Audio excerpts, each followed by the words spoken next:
This meeting is being recorded. Buenas tardes para todos. Instituto MAR los recibe cordialmente esta tarde en esta tan importante última clase del curso de la profesora María Julieta. Estuvimos aprendiendo a través de estas clases acerca de diferentes métodos para utilizar recursos y herramientas lúdicas. Y bueno, ahora vamos a aprender acerca de la reflexión metalingüística y vamos a ver con qué nos sorprende esta última clase la profesora. Está en viaje usted, ¿no es cierto? Sí, estoy en viaje, pero me ocupé de estar solita en este momento para poder concentrarme y bueno, me armé toda la planificación antes de salir de viaje, también para garantizar una buena clase. Bueno, le agradecemos mucho la molestia que se ha tomado porque podría haber dejado la clase para la semana próxima, pero sin embargo la profesora ha dispuesto sus horarios y su rutina para brindarnos esta última clase. Seguramente habrá después, si la profesora está de acuerdo y los alumnos lo quieren, una continuidad del curso para seguir ampliando nuestros conocimientos. Así que bueno, vamos a escuchar a la profesora. Cualquier duda o consulta la van escribiendo en el chat o van levantando la mano. Y bueno, adelante profesora, la escuchamos. Bueno, buenas tardes, ¿cómo andan? Me van a ver que miro para aquel lado, porque tengo de ese lado mi celular y estoy con la tecnología manejada de manera diferente hoy. Así que voy a estar mirando para aquel costado porque chequeo con el celular. Bueno, el encuentro de hoy está dedicado a la reflexión metalingüística y la evaluación, teniendo en cuenta que este es nuestro último encuentro, y me parece muy importante esto de detenernos en algo que fuimos hablando, fuimos conversando en los 3 encuentros anteriores, que muchas veces se da por sobreentendido, como algo que ya sabemos llevar a cabo, y sin embargo me encuentro con que suele ser uno de los desafíos más grandes que tenemos como docentes cuando queremos trabajar desde una perspectiva sociocultural. Esto de guiar una reflexión metalingüística posterior a la instancia del juego, la instancia lúdica, así que puede venir de la mano de una consigna de escritura de dimensión o de un material lúdico. Entonces, hoy nos vamos a dedicar a esa parte, ¿sí? Que es, desde mi punto de vista, el gran aporte que podemos hacer como docentes de lengua, porque es el momento en el que vamos a enseñar algo, ¿sí? Bien, vamos a qué es la reflexión metalingüística. Yo puse acá 3 puntos que vamos a ir desarrollando. Dicen, es la instancia en la que nos detenemos a reflexionar conscientemente sobre nuestros usos del lenguaje y sus efectos en la interacción social. Esto lo hacemos a la vez usando lenguaje, por eso se llama metalingüística, ¿sí? Porque reflexionamos sobre el lenguaje usando lenguaje. Bien, entonces, a ver, espérenme un segundito que acá me está rebotando la voz y me escucho doble, y esto me desconcentra un montón. Voy a salir de acá. Ahí está.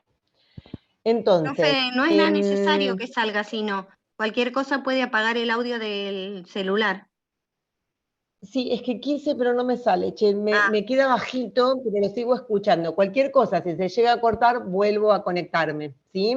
Tengan en cuenta que yo en este momento, como estoy compartiendo desde la computadora, no los veo, no las veo a ustedes.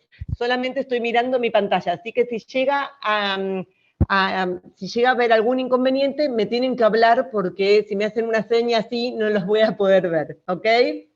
Perfecto. Bien, bueno, entonces decíamos que es esta instancia en la que nos ponemos a reflexionar conscientemente sobre nuestros usos del lenguaje. Es decir, que primero propiciamos una instancia de producción escrita en la mayoría de los casos, que puede venir de la mano de la consigna de escritura de dimensión, del material lúdico. En ese momento nos dedicamos a jugar, a explorar el material, a llevar a cabo la propuesta de producción, y posteriormente tiene que haber una instancia que es de puesta en común, en donde compartimos lo que hicimos, y de reflexión metalingüística.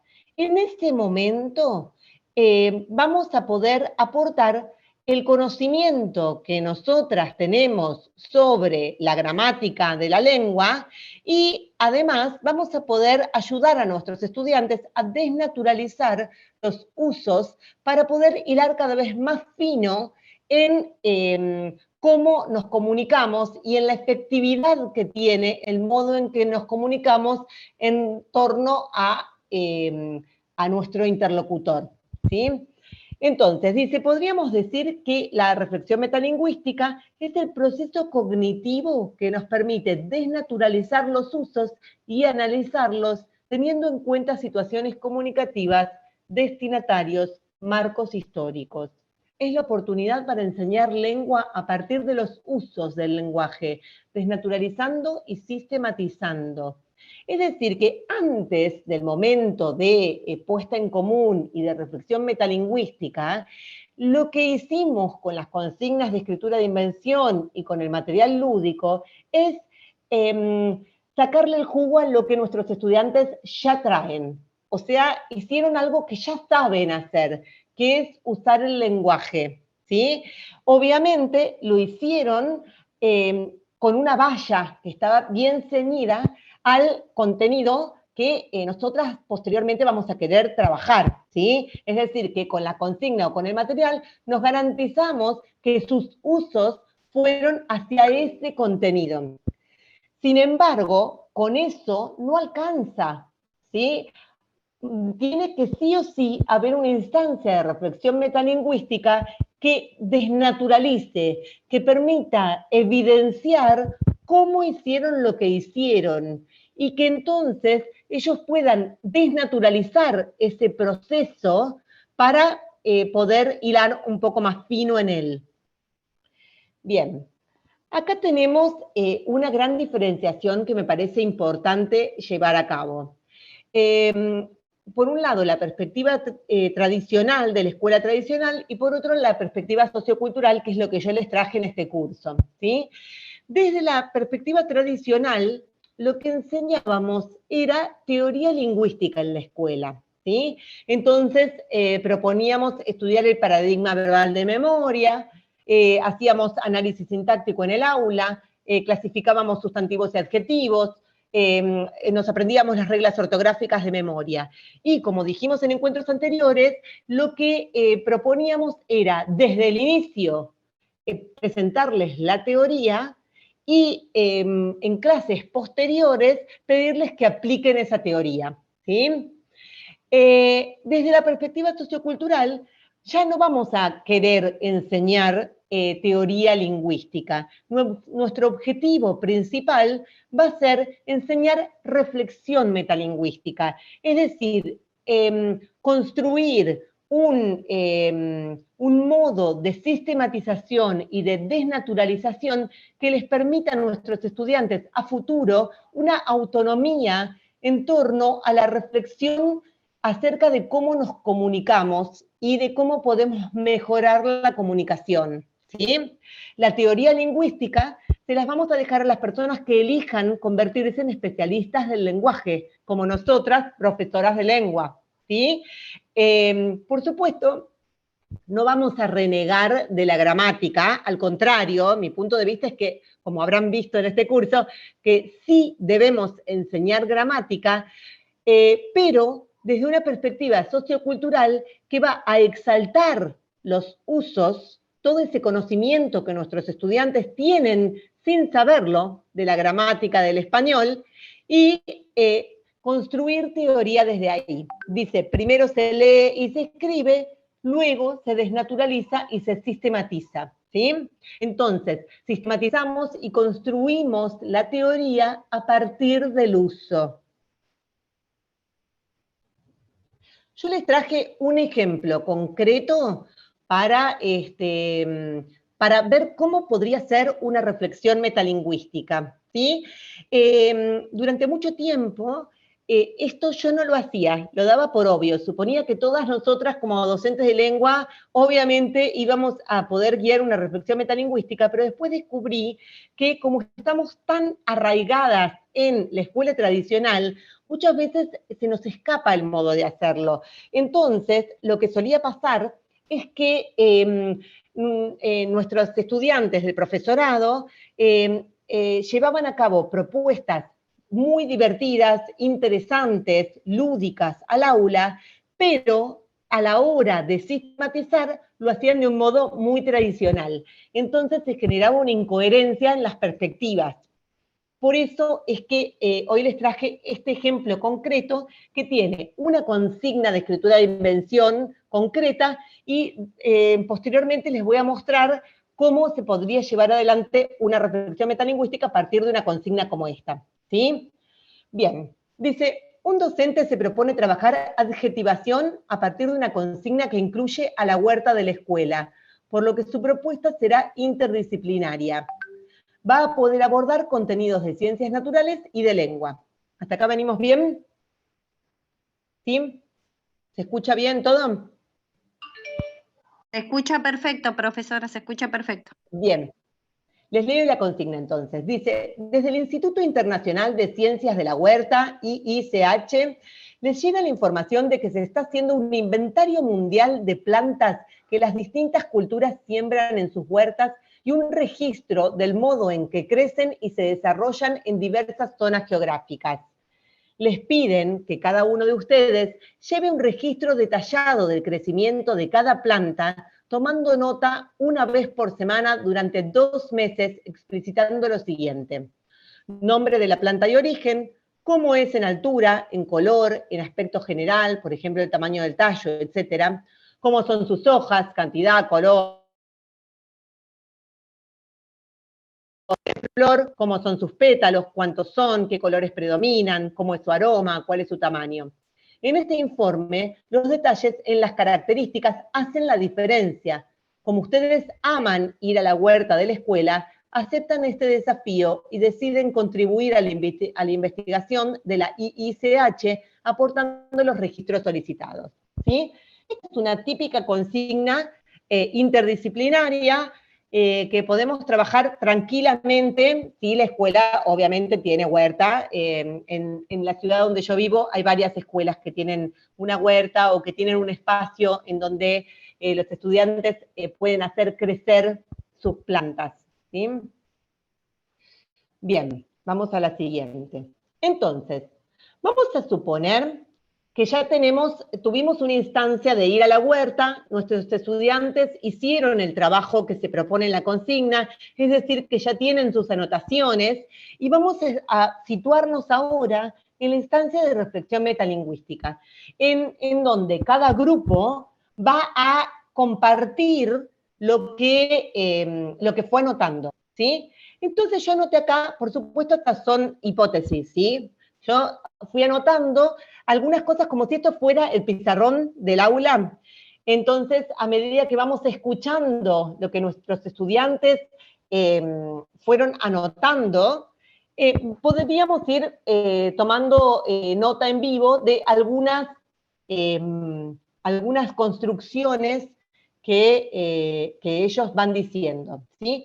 Por supuesto que como yo tengo en mente que quiero trabajar adjetivación, entonces lo que elijo para anotar en el pizarrón va a estar orientado a eso, ¿sí? Entonces puedo encontrar cosas como, es una planta bajita, tallo grueso, 3 hojas, borde liso, 10 hojas, hojas alargadas, siempre suponiendo, yo supuse que cada grupo observaba durante ese periodo de tiempo plantas diferentes, ¿sí? Entonces, bueno, podemos encontrar autóctona, exótica, aroma fuerte, color oscuro, 12 pétalos, patagónica, flor grande, etc. ¿Sí? ¿Me siguen con esto? ¿Podemos imaginarnos una puesta en común así? Sí, sí, profesora, estamos imaginando, estamos Bien. frente al pizarrón con los alumnos. Genial, buenísimo. Les voy a ir haciendo esas preguntas porque como no los veo, entonces no tengo las caritas que me hacen así ni nada. Así que de a poquito les voy a ir preguntando, así chequeo que están ahí vivas en la clase.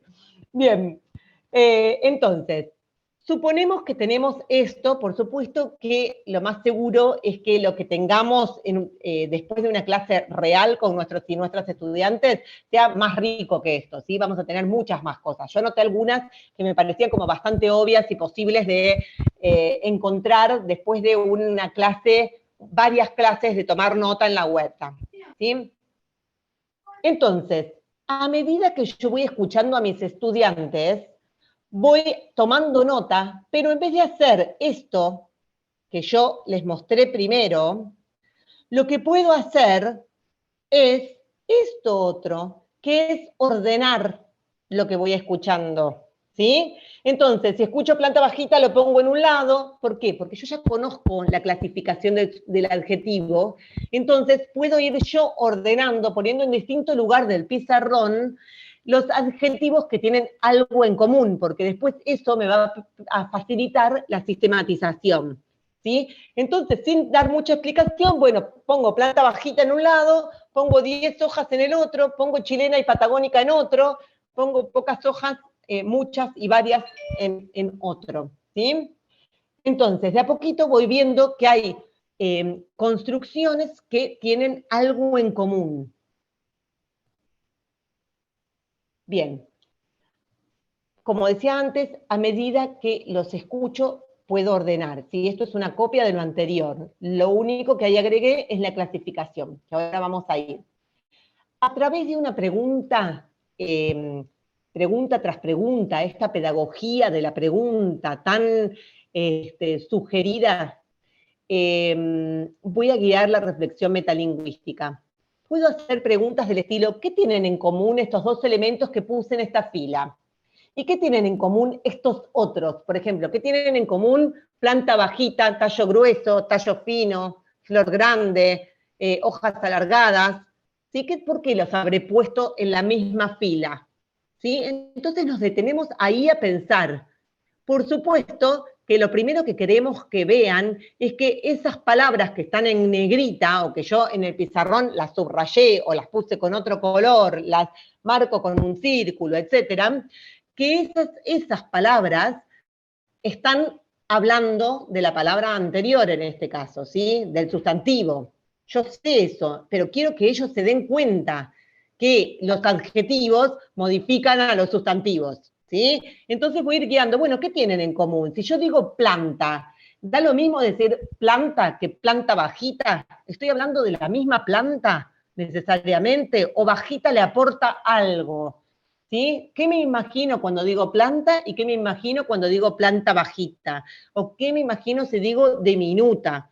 Y así empiezo con preguntas a sacarle el jugo a eso que ellos trajeron de sus anotaciones, ¿sí?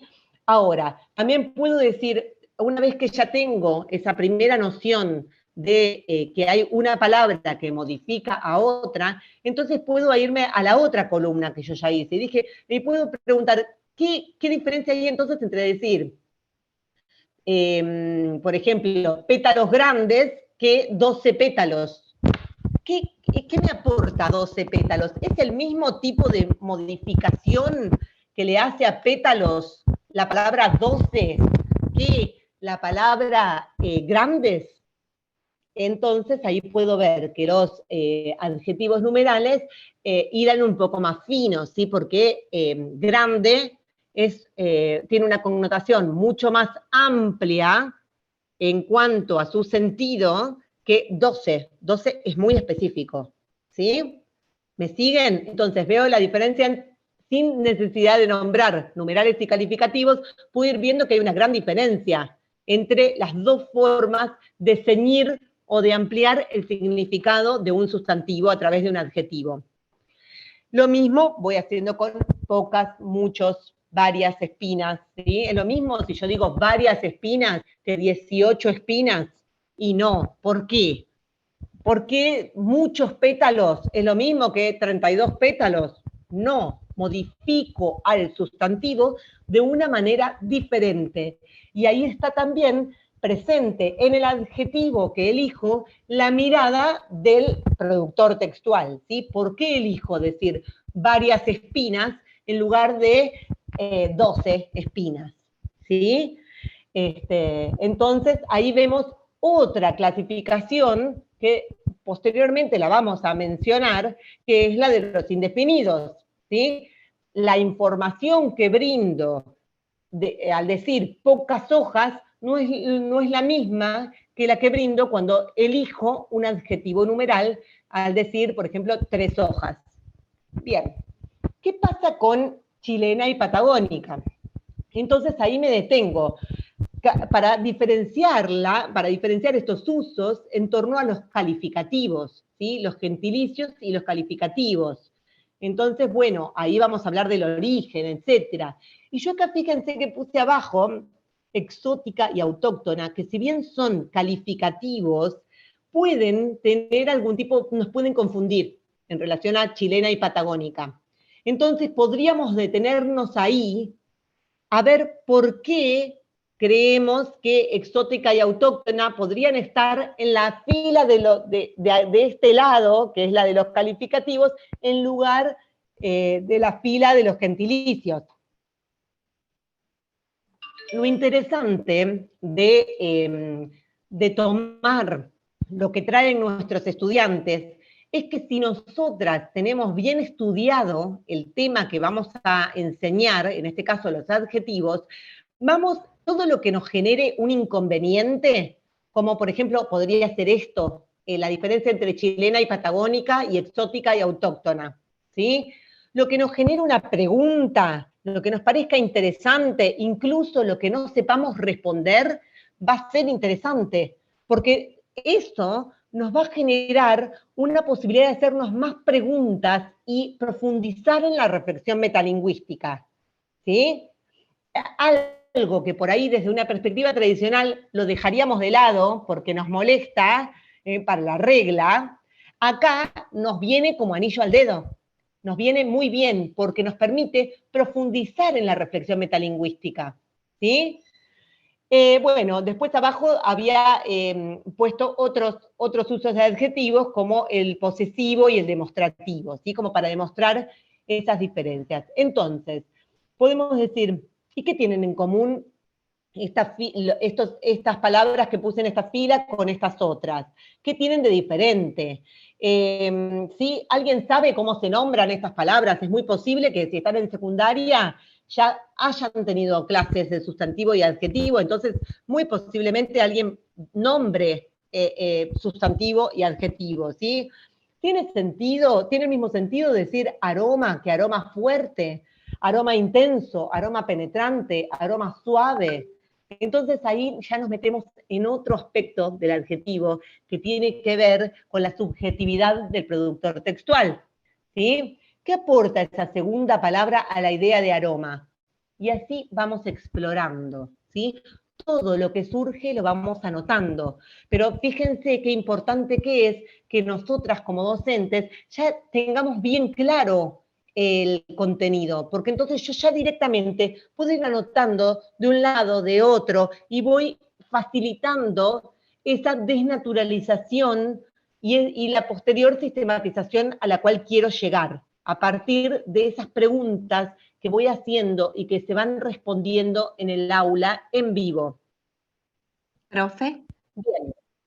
¿Profe? Sí, me imagino decime. una observación que es muy rica y variada porque no es una directiva que estamos dando un tema nosotros, sino que son sus palabras, sus observaciones, sus ideas, sus pensamientos, y nosotros tenemos que estar muy activos y atentos para direccionar y dirigir y ver hacia dónde y cómo podemos usar este material tan rico que usted nos está enseñando. Totalmente. Para nosotras es un desafío enorme, mucho más grande que el desafío que teníamos desde la escuela tradicional, porque fíjate que desde la escuela tradicional yo hasta me puedo aprender de memoria la teoría, voy, la copio en el pizarrón, les digo que la copien, que la memoricen y que después la apliquen. Acá yo tengo que tener un manejo de ese contenido, ¿sí? Tengo que haber hecho una reflexión metalingüística personal antes de ir al aula, porque eso es lo que me va a permitir a mí después sentirme cómoda como pez en el agua para sistematizar lo que ellos traigan.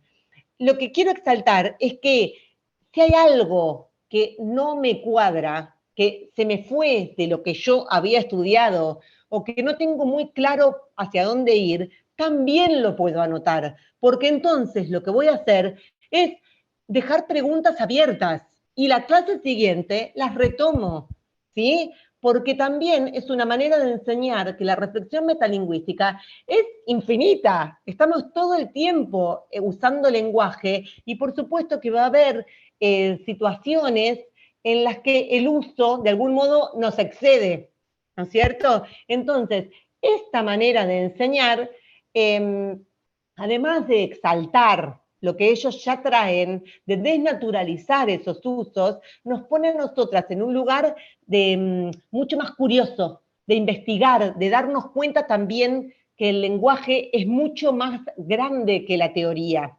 Y que entonces tenemos esa oportunidad como profes de lengua de guiar reflexiones metalingüísticas súper interesantes, que nos permitan detenernos en qué efecto genero en el otro cada vez que abro la boca, básicamente, ¿sí? Dice, exalto que esto surge de lo que ellos hicieron, se los hago notar y recordar, ¿sí? Porque a veces por ahí cuando lo ven ya anotado en el pizarrón, es como que parece que de golpe se transformó en algo tradicional. Sin embargo, todo el tiempo podemos decir, fíjense, esto que escribió fulanita nos hace pensar en tal cosa. Esto que escribió María, fíjense cómo se relaciona con lo que escribió José. Y cómo se relaciona con esta otra fila que usaron un montón estas palabras los del grupo de la izquierda, y así, ¿sí? Vamos constantemente recordándoles que esto lo hicieron ellos con sus conocimientos sobre el lenguaje, porque eso también les da una confianza en que no es que tienen que aprender todo de cero, que ellos saben un montón, y que lo que hacemos en la clase de lengua es exaltarlo, desnaturalizarlo e hilar más fino en lo que ya saben, ¿sí? Para que después no estemos diciendo, uy, bueno, yo le hablé como me salió, y la verdad que se enojó y no sé por qué, ¿sí? Que podamos tener como el poder del lenguaje, el poder de elegir lo que queremos decir y el modo en que queremos decirlo, teniendo la conciencia de que vamos a obtener un efecto, que vamos a dar lugar a un efecto a partir de nuestros usos en el otro, ¿sí? Poder encontrar ese poder que tenemos con el lenguaje para usarlo, por supuesto, a nuestro favor y teniendo en cuenta a nuestro interlocutor, ¿sí? Dice, exalto la importancia de darnos cuenta de cómo inciden los usos de esas palabras, en este caso los adjetivos, en la construcción de sentido. Como vimos antes, no es lo mismo decir aroma suave, aroma penetrante, aroma inolvidable. Yo puedo con el adjetivo poner mi propia impronta, la subjetividad, y además evidenciar un aspecto de eso que estoy eligiendo para comunicar, ¿sí? Entonces, después de todas esas preguntas, con todo lo que tenemos en el pizarrón, tomado de las producciones de nuestros estudiantes, claro que podemos construir una definición de adjetivo a partir de todo lo conversado, ¿sí? A mí me gusta mucho, en lugar de usar el pizarrón, usar papeles afiche, algún papel. ¿Por qué? Porque, por supuesto, esto es muy rico, esta instancia de reflexión metalingüística es muy rica y muchas veces no nos alcanza con una clase para hacer esto. Entonces, en vez de dejar todo en el pizarrón y que después se esfume y tener que volver a empezar la clase siguiente, a mí me gusta llevar un papel afiche, entonces después lo enrollo, termino la clase, me lo llevo y a la clase siguiente lo traigo y les hago recordar. ¿Se acuerdan que la vez pasada fulanita había dicho esto, menganita esto, ¿sí? El grupo de allá tal cosa, bueno, y entonces retomo desde ahí, ¿sí? Por supuesto que también tenemos la tecnología a nuestro favor y si usé pizarrón le puedo sacar una foto, pero después es más difícil compartirla con todo el aula, ¿sí? Eso lo elige cada una. Por supuesto que en distintos lugares del mundo debe haber más tecnología en las escuelas, me imagino, entonces tal vez hay un proyector en cada aula y entonces uno puede sacar una foto y ponerlo en el proyector, etcétera. Eso depende de cada uno y de cada cultura en la escuela pública. Pero bueno, yo les cuento lo que a mí me funciona. Esto que es muy analógico y muy básico, que es el papel afiche, funciona muy bien para ir y venir a distintas clases y poder retomar la riqueza de esa reflexión que iniciamos en una clase para profundizarla en la siguiente, ¿sí? Dice, si estamos de acuerdo en que esas columnas tienen algo en común, luego de habernos detenido en cada una y en su reflexión, entonces ahí sí les puedo contar qué nombre recibe cada adjetivo. ¿Sí? Les puedo decir, bueno, fíjense, esto que habíamos dicho, que modifican a las palabras, que en este caso son sustantivos, de esta determinada manera, bueno, se llaman calificativos. Estos se llaman gentilicios, ¿se acuerdan que habíamos dicho, hablamos sobre la diferencia entre estos y estos? Y así, vamos como dándole nombre, pero al final, digamos, ¿sí? Una vez que ya hicimos todo el proceso de reflexión y de desnaturalización, entonces ahí el nombre que recibe no va a ser lo más importante, va a ser una parte más de nuestra construcción de ese conocimiento, ¿sí? Porque lo que nosotras nos proponemos no es que se aprendan el nombre de memoria, sino que después de esa clase tengan conciencia de cómo inciden los adjetivos en la construcción del sentido y cómo inciden los distintos tipos de adjetivos de distintas maneras, ¿sí? Entonces, por supuesto que si se saben el nombre, buenísimo, pero va a ser un aspecto más de lo que estoy enseñando, ¿sí? Ahora, ¿hasta acá venimos bien? ¿Sí? Sí, profesora, sería como, le propiciamos, como dice usted, una asociación entre sus propias ideas, sobre todo si tienen memoria visual, al volcarlo en una pizarra, en un papel afiche, entonces sus propias ideas y los conceptos acerca de lo que querramos enseñar. Tal cual, tal cual. Pero digo, esta parte es bastante difícil para nosotras si tenemos en nuestro cuerpo, en nuestro ser, la escuela tradicional, porque tendemos a llenarnos de teoría, ¿sí? En este caso, la teoría la tenemos nosotras, que la estudiamos un montón antes de la clase, y lo que vamos a hacer es ir guiando la reflexión para que nuestros estudiantes vayan construyendo esa teoría a partir de lo que saben. Y nosotras, por supuesto, vamos a aportar nuestros conocimientos, pero a partir de lo que ellos fueron escribiendo y lo que nosotras retomamos y fuimos eligiendo para escribir en el pizarrón, ¿sí? Es como una construcción en conjunto entre estudiantes y docentes.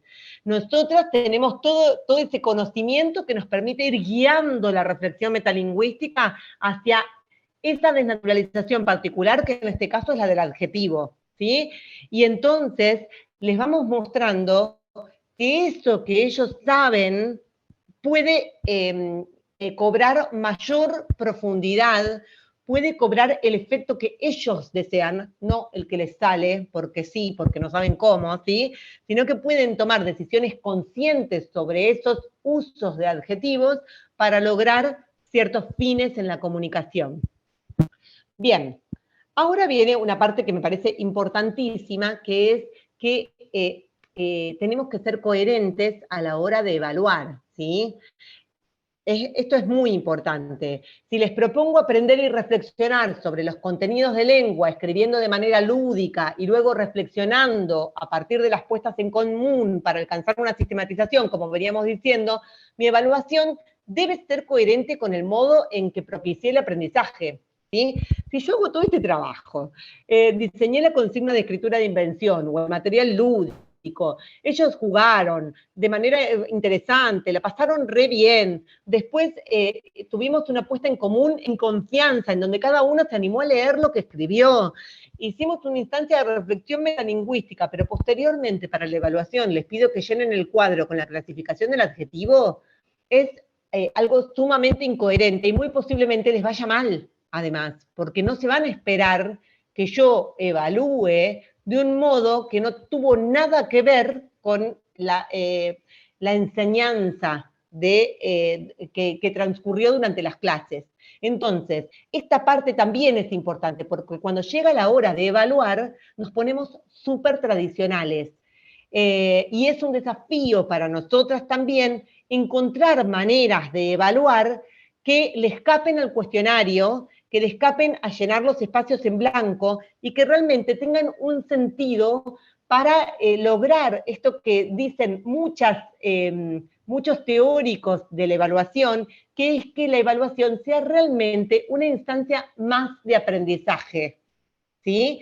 Entonces, nuestra evaluación puede darse durante el proceso de producción, durante el proceso de sistematización, pero además si quiero tener un día específico en el que voy a evaluar, también puedo pensar una propuesta lúdica que me permita evaluar realmente, que no tiene por qué ser algo light, ¿sí? Porque a veces cuando pensamos en material lúdico o consigna de escritura de invención, pareciera que entonces, bueno, si los hacemos jugar no vamos a evaluar nada. No, hay muchos dispositivos que podemos diseñar para evaluar desde lo lúdico, desde una perspectiva sociocultural y garantizar que nuestros y nuestras estudiantes aprendieron el contenido que nosotras queríamos enseñar, en este caso el adjetivo, ¿sí? Ahora les voy a mostrar el dominó conceptual, que para mí es una súper herramienta para evaluar, y a partir del cual surgen instancias de intercambio muy interesantes, en donde nuestros estudiantes pueden detenerse a reflexionar sobre lo que aprendieron y elaborar nuevos pensamientos, nuevas relaciones en torno a los conceptos aprendidos. Ahí se los voy a mostrar. ¿Sí? Fíjense, es un material súper simple que hay que hacerlo, por supuesto, en torno a lo que enseñamos en ese grupo. Esto es un dominó conceptual que yo hice para didáctica de la lengua del profesorado de lengua y literatura, o sea, está pensado para nivel terciario, ¿sí? Y entonces yo voy poniendo los conceptos que quiero trabajar, que quiero que relacionen mis estudiantes, ¿sí? Y algunos son conceptos teóricos y otros son, tienen más que ver con sentidos, construcciones que tienen que ver más con lo social y con el bagaje que ya traen, para que puedan relacionar las nociones teóricas con eso que ya traemos de nuestras vidas, ¿sí? Entonces tenemos, por ejemplo, enfoque crítico, contaminación, instituciones, secuencia didáctica, currículo, epistemologías, herramientas, etcétera, ¿sí? Sujetos, diagnóstico. Bien, todas cosas que nosotros habíamos trabajado durante la primera parte del año. Entonces, lo que hay que hacer en un dominó conceptual, en el que ustedes eligen qué va en cada cara de cada pieza, ¿sí? Cada pieza tiene que tener por lo menos 2 nociones. Entonces, nuestros estudiantes van a jugar al dominó de esta manera. Van a decidir, tienen que tomar una decisión acerca de qué se puede unir con qué. Y tienen que explicar por qué lo unen, ¿sí? Es decir, si yo pienso que, a ver si puedo ampliar esto. No. Si yo pienso que, herramientas se puede relacionar con contenidos, supongan, ¿sí? O herramientas se puede relacionar con secuencia didáctica, entonces lo pongo como si fuera un dominó, uno las piezas, ¿sí? Y explico por qué. En ese explicar por qué, yo voy a dar cuenta de la sistematización que llevé a cabo, de cómo establezco una relación teórica y práctica también entre esos 2 conceptos, ¿sí? Por supuesto que esto se puede enriquecer. Si uno quiere evaluar en grupo, entonces uno puede arrancar y otro puede ir enriqueciendo lo que dijo el compañero. Y de esta manera se genera una instancia de evaluación muy interesante, muy interesante. Yo lo hice en distintos niveles, con distintas, por supuesto, con distintas nociones para evaluar, y además como cada uno participa de manera individual, podemos escuchar cómo llevó a cabo su propia sistematización, su propia reflexión sobre lo aprendido, y también podemos escuchar cómo los y las compañeras aportan lo que aprendieron también en torno a eso. Es sumamente interesante, se los recomiendo. Sí requiere de que nosotras como docentes nos detengamos a planificar qué queremos poner en cada ficha, ¿sí? Y es interesante mezclar elementos que tienen que ver, pero que no vienen de la teoría propiamente dicha, y elementos bien teóricos. Todo, por supuesto, en vínculo con lo trabajado en las clases, ¿sí? Esa es una herramienta para evaluar que para mí realmente genera instancias interesantísimas y que nos permite evaluar la individualidad y la grupalidad también. ¿Sí? Julieta, ese me parece el único que no tengo, ¿verdad? Dentro de todos los materiales. Ese no lo tengo, el dominó, me parece. No, pues la palabruja, porque requiere de una producción personal de en torno a lo que di puntualmente en mi grupo ese año, ¿no? Ese material hay que hacerlo a mano, cada una se hace el suyo, ¿no?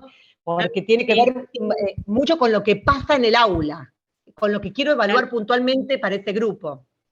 Sí, perdona. No, era eso, sí, tal cual, por lo que voy escuchando y todo eso lo vas aplicando con lo que va saliendo desde el aula. Tal cual, tal cual.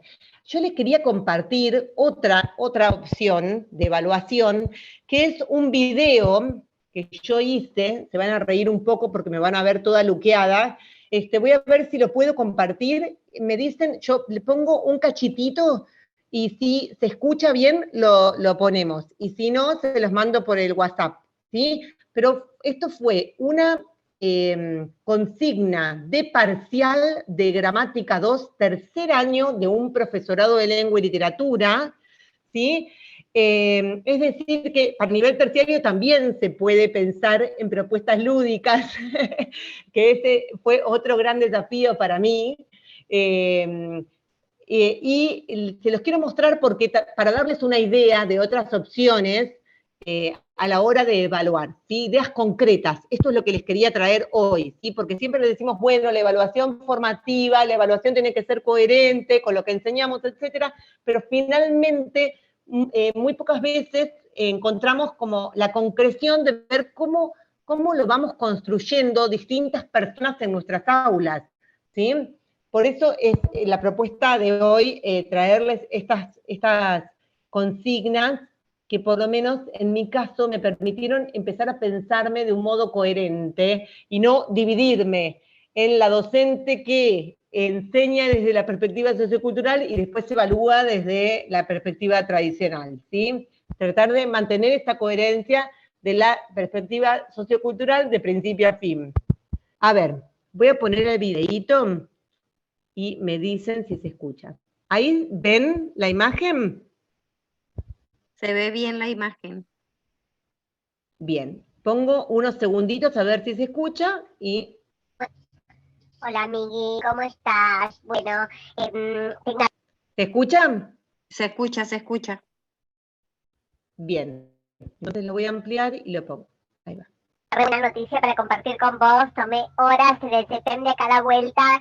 Después de un siglo y medio que no daba clases, vos te acordás que yo me recibí en el 95 más o menos, y mucho no me dediqué a enseñar lengua y literatura porque estaba con la peluquería. Así que, bueno, hoy me estoy decidiendo a explorar esta vocación y tomé unas horas, pero la directora me dijo que lo que me toca dar es textualidad. Yo estoy que no tengo ni la más pálida idea porque yo no vi nada de textualidad en el profesorado y la última prueba que tomé en esa época en que me acababa de recibir y había tomado horas, fue una prueba del paradigma verbal de memoria. Así que así estoy, a mí necesito tu ayuda, sé que estás en el profesorado, que la tenés re clara con la textualidad y bueno, confío en que me vas a poder ayudar. La directora me nombró 3 autores que sí o sí tengo que saber, parece, que son Van Dijk, Halliday Hassan y de Bogdan y Dressler. Lo que te voy a pedir a mí es que por favor me mandes un mail con un texto que vos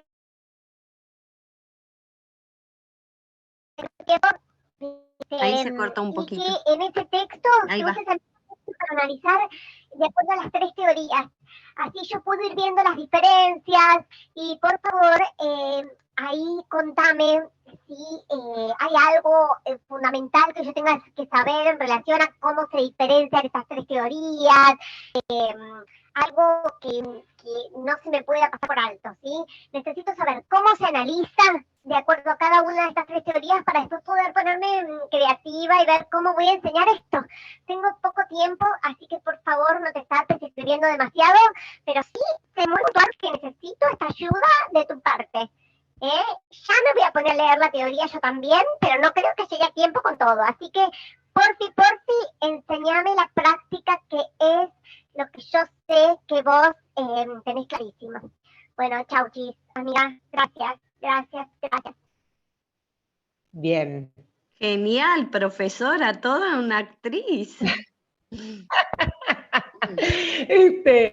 Bueno, de más está decir que me divierto mucho haciendo estas cosas y imagínense que ustedes como estudiantes de un terciario reciben un parcial así, ya te predisponés de otra manera, ¿no?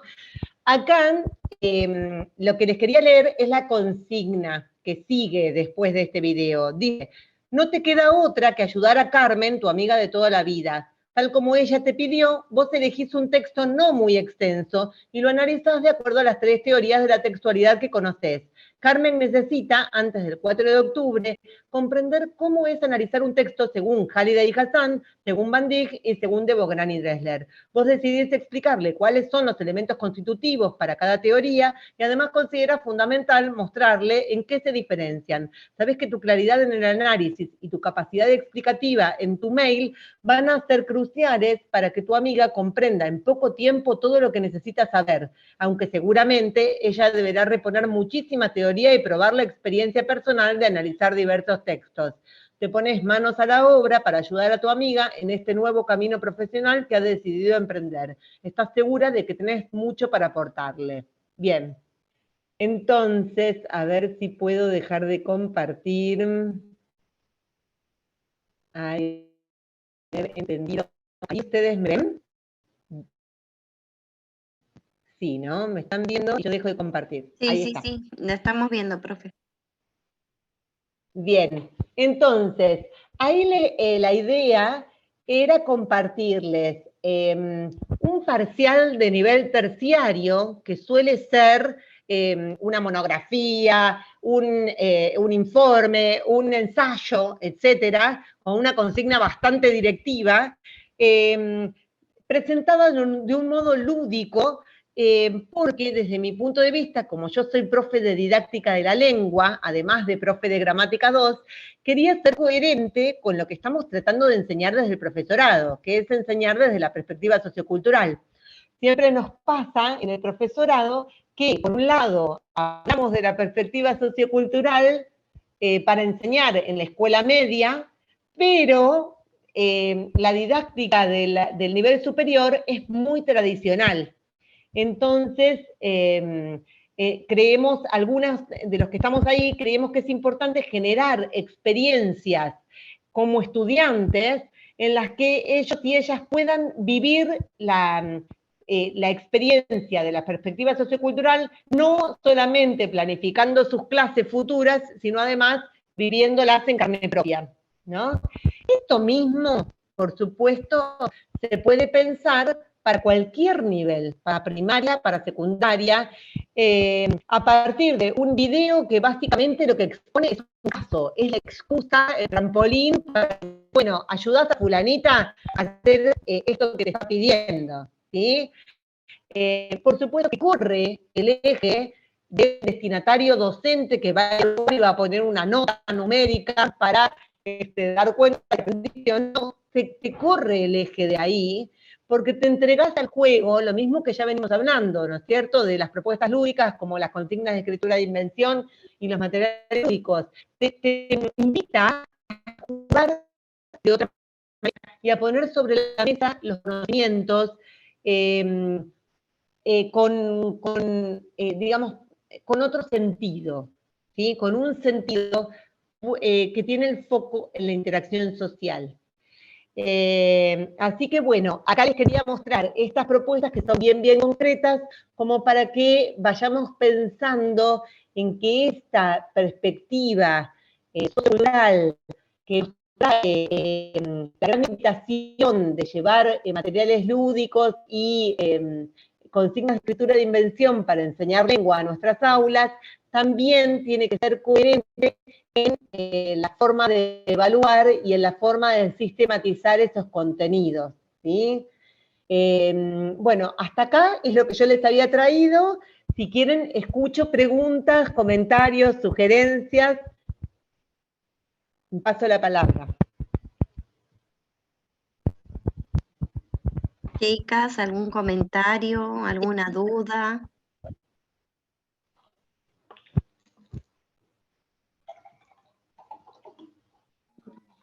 A mí me parece perfecto, nos ha abierto la cabeza, tantas ideas brillantes, tantos recursos que se pueden aplicar y cómo podemos esforzarnos cada vez más por brindarles a nuestros estudiantes una comunicación efectiva de lo que realmente queremos enseñar para que ellos la repiensen, la reformulen y saquen sus propias conclusiones.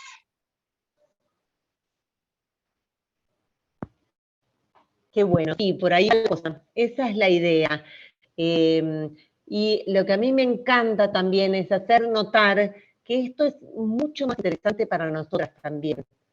Esto es realmente interesante porque nos desafía como docentes, nos vuelve a traer la curiosidad, las ganas de aprender nosotras, de reflexionar sobre el lenguaje. ¿Sí? Eso que muchas veces es una de las razones por las cuales elegimos estudiar lo que estudiamos, ¿no es cierto? Y que después se nos va olvidando esa parte. Y bueno, si nos posicionamos desde esta perspectiva, nos mantenemos activas en esto, todo el tiempo. Y ahí vi que pusieron algo en el chat.